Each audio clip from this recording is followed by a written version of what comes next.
With that, viewers, we have breaking news coming in. This is Sikhs for Justice terrorist Gurpatwant Singh Pannu sleeper cell members who've been arrested.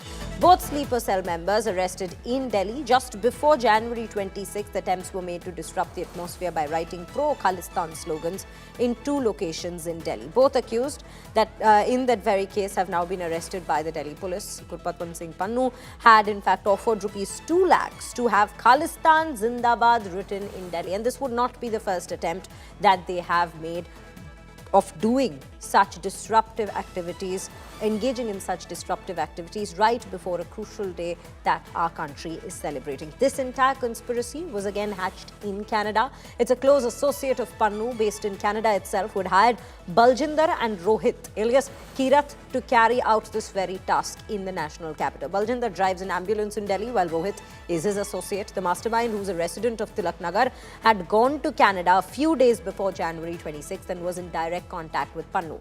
Police are still searching for some more of Pannu's close associates at this point of time, but these are the details we are accessing at this point of how this case in fact unfolded. With that, we have Himanshu Mishra joining us on the broadcast with more details on this particular case.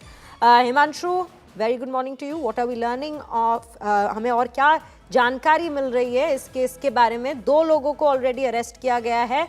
Pannu के associates थे, close ads थे. पूरी plan Canada में बनाई गई थी, execute यहां करा जा रहा था. उनमें से सिर्फ 2 लोग अभी अरेस्ट हुए और कितने लोगों के बारे में सर्च अभी जारी है पुलिस की तरफ से?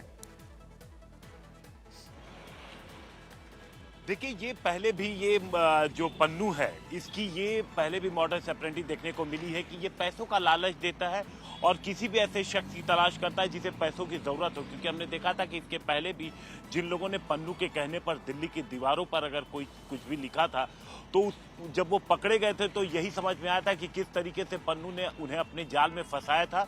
और कई बार तो ऐसा देखने के आया कि पन्नू ने पैसे भी नहीं दिए उन्हें. इस बार भी यही हुआ था कि पन्नू ने बात की थी, पैसे देने की बात की थी, 2 लाख रुपए.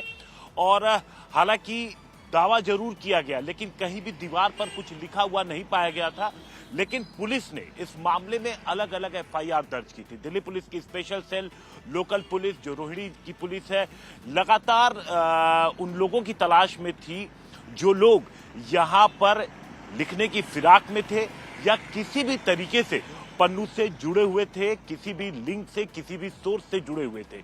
इसी दौरान पुलिस को इंफॉर्मेशन मिली 2 लोगों को कि जो कहीं ना कहीं पन्नू से जुड़े हुए थे. इसलिए पुलिस ने जब इन्वेस्टिगेशन पूरी हुई, जब उनके खिलाफ पुलिस को जानकारी मिली, सबूत मिली, तो पुलिस ने 2 गिरफ्तारियां की हैं.